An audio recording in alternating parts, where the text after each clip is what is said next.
السلام عليكم غالياتي، مرحبا بكم في قناتكم أريناس تيوب.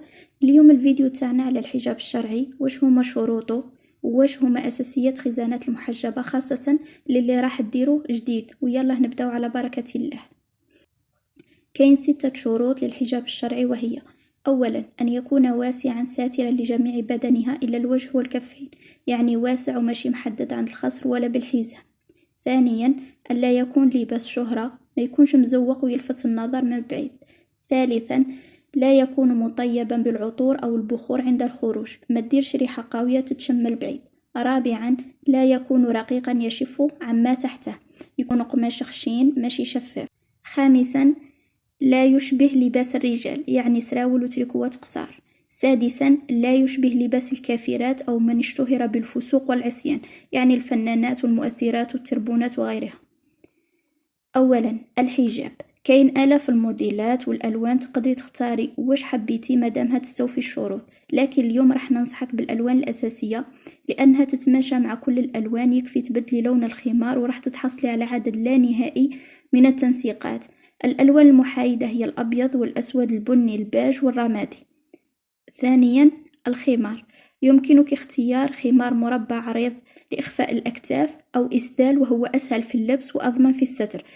تقدري تختاري واش حبيتي من الألوان لتنسيقها مع حجاباتك. تقدري تديري الحجاب والخمار نفس اللون أو أحد تدرجاته، أو اختيار لون آخر يتماشى مع حجابك. إذا كنتم مهتمات بفيديوهات تنسيق ألوان الحجابات خبروني في التعليقات وراح ندير لكم إن شاء الله كل مرة لون وواش يتماشى معاها، واشتركوا في القناة ليصلكم كل جديد. ثالثا الحذاء، كاين بزاف الموديلات المناسبة للحجاب، المهم تكون مغلقة ولا تظهر الرجل، مثل الأحذية الرياضية أو الأحذية الجلدية. يمكنك شراء ألوان أساسية لتتماشى مع جميع تنسيقاتك، مثل الأبيض الأسود البني الرمادي والبيج. راح نبدا لكم بالبندانات، وكاين بزاف من الأشكال، اختاري منها واش يعجبك. والألوان لازم تكون نفس لون الخمار أو أفتح منه بدرجة، أو بلون محايد: الأبيض والأسود البيج والنيود.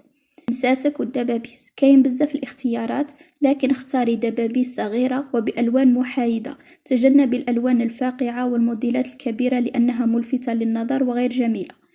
السواعد، استعمليها إذا كان حجابك عنده أكمام واسعة أو خفتي لا تبان يدك، واختاري دائما ألوان نفس الحجاب أو على الأقل ألوان محايدة متناسقة مع لبسك، فالأسود للألوان الغامقة والأبيض والبيج والنيود للألوان الفاتحة.